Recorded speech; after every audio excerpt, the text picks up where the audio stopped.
ಜ್ಞಾನದ ದೀವಿಗೆ ಹೊಳೆಯುವ ಭವಿಷ್ಯ ವಾಣಿಜ್ಯ ಲೋಕಕ್ಕೆ ಸ್ವಾಗತ ಸುಸ್ವಾಗತ. Hello students, welcome to Neela commerce academy. ಇವತ್ತಿನ ಕ್ಲಾಸ್ ಅಲ್ಲಿ ಸೆಕೆಂಡ್ PUC ದವರಿಗೆ ಬಿಸ್ನೆಸ್ ಸ್ಟಡಿ ರಿಲೇಟೆಡ್ ಮತ್ತೊಂದು ಇಂಪಾರ್ಟೆಂಟ್ ಟಾಪಿಕ್ ಆಗಿರ್ತಕ್ಕಂಥ ನಿರ್ವಹಣೆ ಉದ್ದೇಶಗಳು, ಆಬ್ಜೆಕ್ಟಿವ್ಸ್ ಆಫ್ ಮ್ಯಾನೇಜ್ಮೆಂಟ್ ಅನ್ನುವಂಥ ಟಾಪಿಕ್ ಬಗ್ಗೆ ನಾನು ಕ್ಲಾಸ್ ತಗೋತಾ ಇದ್ದೇನೆ. ನಿರ್ವಹಣೆ ಉದ್ದೇಶಗಳೋದಕ್ಕಿಂತ ಮುಂಚೆ ನಾವು ನಿರ್ವಹಣೆ ಅಂದ್ರೆ ಅನ್ನೋದನ್ನ ತಿಳ್ಕೋಬೇಕು. ನಿರ್ವಹಣೆ ಅಂದ್ರೆ ಪ್ರತಿಯೊಂದು ಸಂಘಟನೆಗೂ ತನ್ನದೇ ಆದಂತ ಒಂದು ನಿರ್ದಿಷ್ಟ ಉದ್ದೇಶಗಳಿರ್ತವು. ಆ ಉದ್ದೇಶಗಳನ್ನ ದಕ್ಷವಾಗಿ ಹಾಗೂ ಪರಿಣಾಮಕಾರಿಯಾಗಿ ನಾವು ಈಡೇರಿಸ್ಕೊಳ್ಬೇಕು ಅಂತಂದ್ರೆ ಅಲ್ಲಿ ನಮಗೆ ದಕ್ಷವಾದಂತ ಒಂದು ನಿರ್ವಹಣೆ ಬೇಕೇ ಬೇಕು ಅಂತ ಹೇಳಿ. ಅಂದ್ರೆ ಆ ಉದ್ದೇಶಗಳನ್ನ ಈಡೇರಿಸುವಂತ ನಿಟ್ಟಿನೊಳಗೂ ನಾವು ಪರಿಣಾಮಕಾರಿಯಾಗಿ ಕೆಲಸ ಮಾಡಿದಾಗ ಮಾತ್ರ ಆ ಸಂಸ್ಥೆ ಉದ್ದೇಶಗಳನ್ನ ಈಡೇರಿಸ್ಕೊಳ್ಳಿಕ್ಕಾಗತ್ತ. ಆ ಕಾರಣಕ್ಕೋಸ್ಕರ ನಿರ್ವಹಣೆಯ ಉದ್ದೇಶಗಳನ್ನ ಇಲ್ಲಿ 3 ರೀತಿಯೊಳಗ ವಿಭಾಗೀಕರಣ ಮಾಡ್ಯಾರ. ಮೊದಲನೇದಾಗಿ ಸಂಘಟನಾತ್ಮಕ ಉದ್ದೇಶಗಳು ಅಂತ ಹೇಳಿ. ಒಂದು ಸಂಸ್ಥೆ ಅಂತಂದ್ಮೇಲೆ ಅದಕ್ಕೆ ತನ್ನದೇ ಆದಂತ ಉದ್ದೇಶಗಳು ಇರ್ತಾವ. ಈಗ ವೈಯಕ್ತಿಕವಾಗಿ ನಮಗೆ ಹೆಂಗ ಒಂದೊಂದು ಉದ್ದೇಶಗಳು ಅಂತ ಇರ್ತಾವ, ಒಂದೊಂದು ಗುರಿಗಳು ಅಂತ ಇರ್ತಾವ. ಅದೇ ರೀತಿ ಪ್ರತಿಯೊಂದು ಸಂಸ್ಥೆಗಿರ್ಬೋದು ಅಥವಾ ಪ್ರತಿಯೊಂದು ಕಂಪನಿಗೆ ತನ್ನದೇ ಆದಂತ ಗುರಿ ಉದ್ದೇಶಗಳು ಇರ್ತಾವು. ಆ ಉದ್ದೇಶಗಳನ್ನ ಈಡೇರಿಸೋ ನಿಟ್ಟಿನೊಳಗ ಸಂಘಟನೆಯಲ್ಲಿರ್ತಕ್ಕಂಥ ಪ್ರತಿಯೊಬ್ರು ಕಾರ್ಯನಿರ್ವಹಿಸಬೇಕಾಗತ್ತ.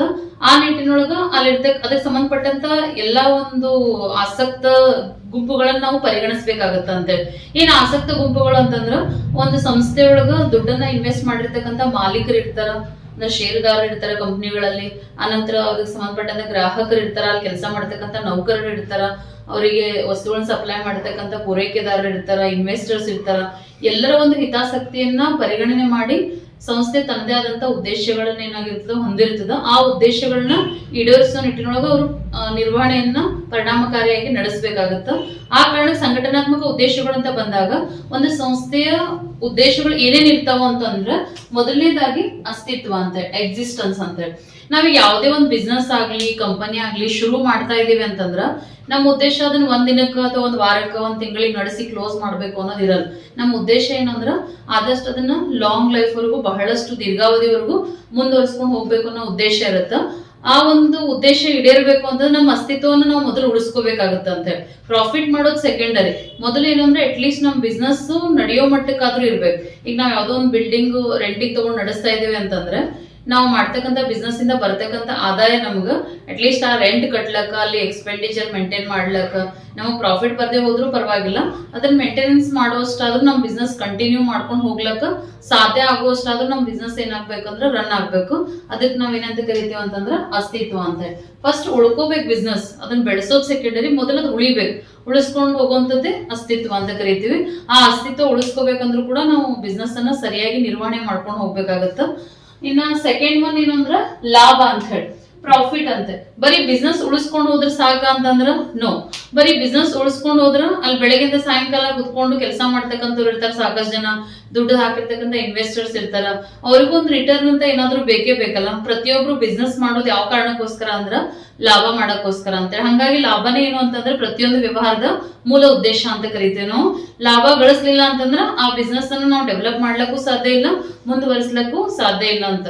ಆ ಕಾರಣಕ್ಕೋಸ್ಕರ ಲಾಭ ಗಳಿಕೆ ಅಂತ ಅನ್ನೋದು ಕೂಡ ಒಂದು ಸಂಘಟನೆ, ಒಂದು ನಿರ್ವಹಣೆ, ಮತ್ತೊಂದು ಸಂಘಟನಾತ್ಮಕ ಉದ್ದೇಶ ಅಂತ ಹೇಳ್ಬೋದು. ಅಂದ್ರೆ ವ್ಯವಹಾರವನ್ನ ನಾವು ಮುಂದುವರಿಸ್ಕೊಂಡು ಹೋಗ್ಲಿಕ್ಕೆ, ಡೆವಲಪ್ ಮಾಡ್ಲಕ್ಕ ಲಾಭ ಗಳಿಕೆ ಬೇಕೇ ಬೇಕಲ್ಲಿ ಅಂತ ಹೇಳಿ.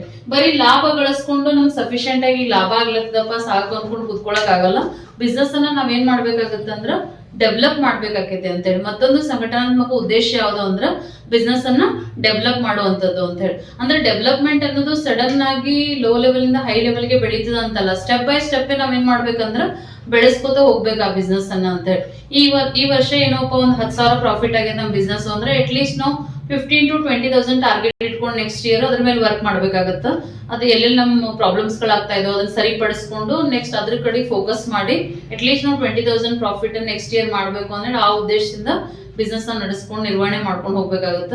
ಈಗ ಒಂದ್ 50,000 ಲಾಭ ಆಗ್ಲತ್ತಂದ್ರೆ ಸ್ವಲ್ಪ ಹೈ ಟಾರ್ಗೆಟ್ ಇಟ್ಕೊಂಡು ಸರಿಯಾಗಿ ನಾವು ಬಿಸ್ನೆಸ್ ನಡೆಸ್ಕೊಂಡು ಹೋಗಿ ಇನ್ನ ಹೆಚ್ಚಿನ ಲಾಭವನ್ನ ಗಳಿಸ್ಕೊಂಡು ಬಿಸ್ನೆಸ್ ಇನ್ನ ಗ್ರೋತ್ ಮಾಡ್ಬೇಕು. ಒಂದ್ ಬ್ರಾಂಚ್ ಇರೋದು ಇನ್ನೊಂದ್ ಬ್ರಾಂಚ್ ಸ್ಟಾರ್ಟ್ ಮಾಡೋದಿರ್ಬೋದು, ಅಥವಾ ನಮ್ಮ ಬಿಸ್ನೆಸ್ ಒಳಗನ ಏನಾದ್ರೂ ಮಾಡರ್ನೈಸೇಷನ್, ಎಕ್ಸ್ಟ್ರಾ ಎಡಿಷನ್ಸ್ ಮಾಡ್ಕೋತ ಹೋಗೋದು.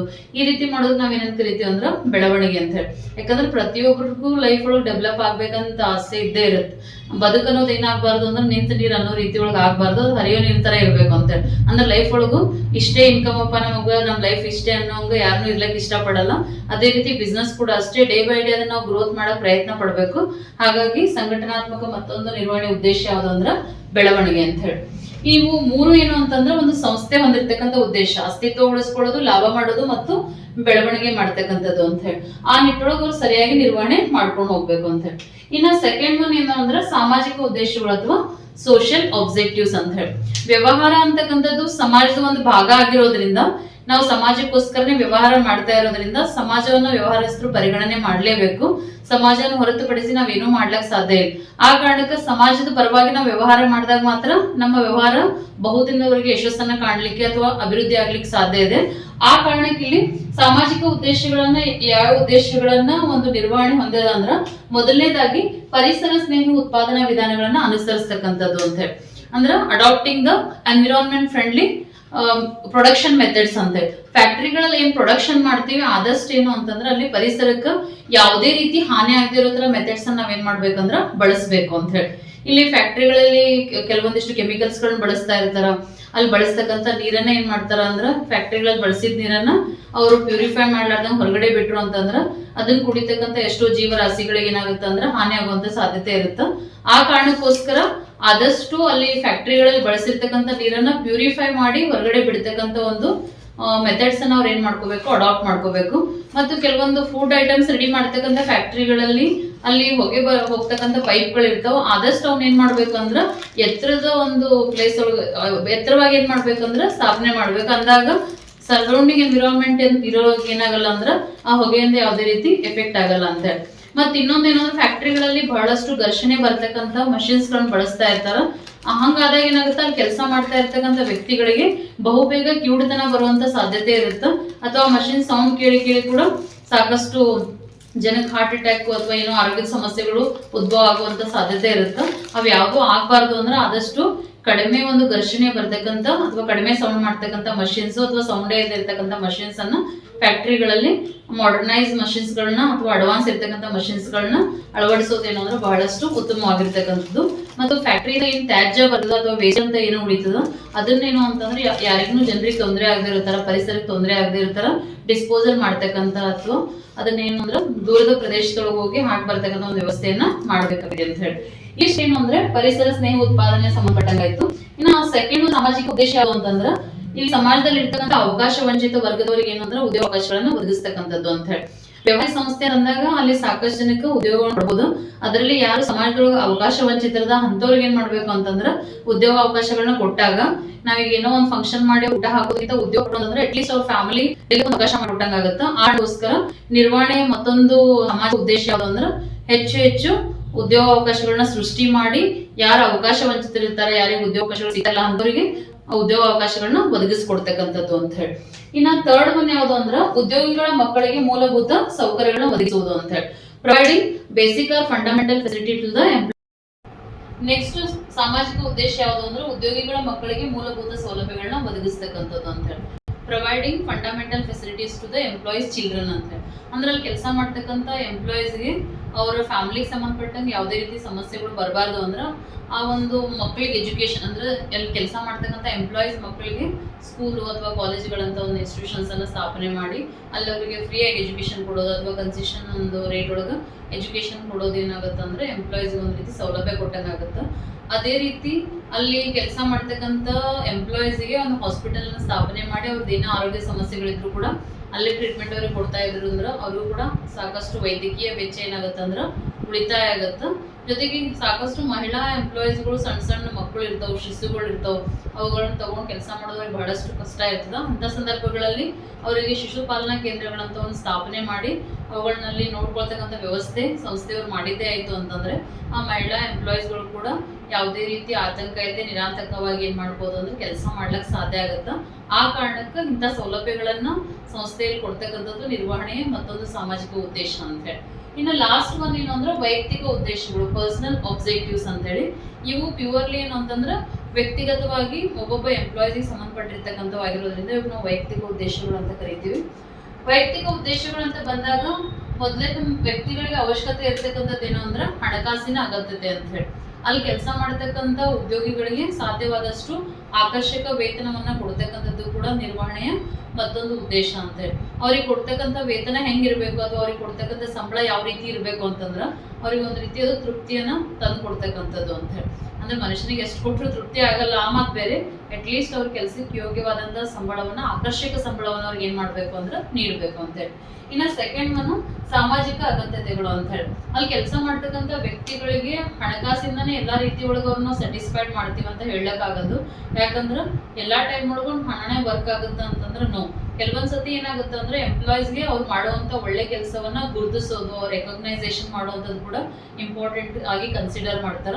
ಆ ಕಾರಣಕ್ಕೋಸ್ಕರ ಎಂಪ್ಲಾಯೀಸ್ ಒಂದು ಒಳ್ಳೆ ಕಾರ್ಯದಕ್ಷತೆಯನ್ನ ತೋರಿಸಿದಾಗ ಅವ್ರನ್ನ ಅದನ್ನ ಗುರುತಿಸುವಂಥದ್ದು, ಗೌರವಿಸುವಂತ ಕೆಲಸ ಕೂಡ ಮಾಡಬೇಕು. ಈ ರೀತಿ ಅವ್ರ ಸಾಮಾಜಿಕ ಅಗತ್ಯತೆಗಳು ಪೂರೈಕೆ ಆದಾಗ ಅವ್ರು ಇನ್ನ ಹೆಚ್ಚು ಆಸಕ್ತಿಯಿಂದ ಕೆಲಸ ಮಾಡ್ಲಿಕ್ಕೆ ಸಾಧ್ಯ ಆಗುತ್ತೆ. ಹಾಗಾಗಿ ನಿರ್ವಹಣೆ ಮತ್ತೊಂದು ಉದ್ದೇಶ ಏನು ಅಂತಂದ್ರೆ ಅವರಿಗೆ ಸಾಮಾಜಿಕ ಅಗತ್ಯತೆಗಳನ್ನ ಪೂರೈಕೆ ಮಾಡೋದು ಅಂತ ಹೇಳಿ. ಕೊನೆಯ ಒಂದು ವೈಯಕ್ತಿಕ ಉದ್ದೇಶ ಯಾವುದು ಅಂದ್ರೆ ಉನ್ನತ ಮಟ್ಟದ ಅಗತ್ಯತೆಗಳು ಅಂತ ಹೇಳಿ. ಅಲ್ಲಿ ಸಿಬ್ಬಂದಿಗಳಿಗೂ ಕೂಡ ಏನು ಅಂದ್ರೆ ಒಂದ್ ಯಾವ್ದೋ ಹುದ್ದೆಗೆ ಅವ್ರು ಕೆಲ್ಸಕ್ಕೆ ಸೇರಿದಾರ ಅಂತಂದ್ಮೇಲೆ ಅದೇ ಹುದ್ದೆ ಒಳಗೆ ಅವ್ರು ಬಹಳಷ್ಟು ವರ್ಷ ಮುಂದುವರಿಲಕ್ಕೆ ಇಷ್ಟಪಡಲ್ಲ. ಪ್ರತಿಯೊಬ್ಬರಿಗೂ ಕೂಡ ಡೆವಲಪ್ಮೆಂಟ್ ಅನ್ನೋದು ಬೇಕೇ ಬೇಕು. ಸಾಧ್ಯವಾದಷ್ಟು ಅವರ ಟ್ಯಾಲೆಂಟಿಗೆ ಅನುಸಾರವಾಗಿ ಅವರಿಗೆ ಉನ್ನತ ಮಟ್ಟದ ಅಗತ್ಯತೆಗಳನ್ನ ಪೂರೈಸೋ ಸಲುವಾಗಿ ಅವ್ರಿಗೆ ಉನ್ನತ ಮಟ್ಟದ ಅವಕಾಶಗಳನ್ನ ಏನ್ ಮಾಡ್ಬೇಕು, ಕಲ್ಪಿಸ್ಕೊಡುವಂತ ಕೆಲಸ ಮಾಡ್ಬೇಕು ಅಂತ ಹೇಳಿ. ಅಂದ್ರೆ ಅಸಿಸ್ಟೆಂಟ್ ಮ್ಯಾನೇಜರ್ ಆದವ್ರಿಗೆ ಮ್ಯಾನೇಜರ್ ಮಾಡುವಂಥದ್ದು, ಕ್ಲರ್ಕ್ ಆದವ್ರಿಗೆ ಹೆಡ್ ಕ್ಲರ್ಕ್ ಮಾಡುವಂಥದ್ದು, ಹೆಡ್ ಕ್ಲರ್ಕ್ ಆದವ್ರಿಗೆ ಮೇನ್ ಅಕೌಂಟೆಂಟ್ ಆಗಿ ಮಾಡ್ತಕ್ಕಂಥದ್ದು. ಈ ರೀತಿ ಅವರಿಗೆ ಉನ್ನತ ಮಟ್ಟದ ಅವಕಾಶಗಳನ್ನ ಕೊಟ್ಟಾಗ ಅವ್ರು ಇನ್ನೂ ಹೆಚ್ಚು ಆಸಕ್ತಿಯಿಂದ ಕೆಲಸ ಮಾಡ್ಲಿಕ್ಕೆ, ಸಂಸ್ಥೆ ಉದ್ದೇಶಗಳನ್ನ ಈಡೇರಿಸೋ ಕಡೆಗೆ ಅವರು ಪ್ರಯತ್ನ ಮಾಡ್ಲಿಕ್ಕೆ ಸಾಧ್ಯ ಆಗುತ್ತೆ. ಹಾಗಾಗಿ ಈ ವೈಯಕ್ತಿಕ ಉದ್ದೇಶಗಳನ್ನ ಈಡೇರಿಸೋದು ಕೂಡ ನಿರ್ವಹಣೆಯ ಮತ್ತೊಂದು ಉದ್ದೇಶ ಅಂತ ಹೇಳ್ಬೋದು. ಈ ರೀತಿ 3 ರೀತಿ ಒಳಗ ಸಂಘಟನಾತ್ಮಕ, ಸಾಮಾಜಿಕ ಮತ್ತು ವೈಯಕ್ತಿಕ ಉದ್ದೇಶಗಳನ್ನ ಈಡೇರಿಸಿದಾಗ ಮಾತ್ರ ನಿರ್ವಹಣೆಯನ್ನ ದಕ್ಷವಾಗಿ ಮತ್ತು ಪರಿಣಾಮಕಾರಿಯಾಗಿ ಸಾಧಿಸುವ ಮುಖಾಂತರ ಸಂಸ್ಥೆ ಗುರಿಗಳನ್ನು ನಾವು ಸಾಧಿಸಬಹುದು. Thanks for watching.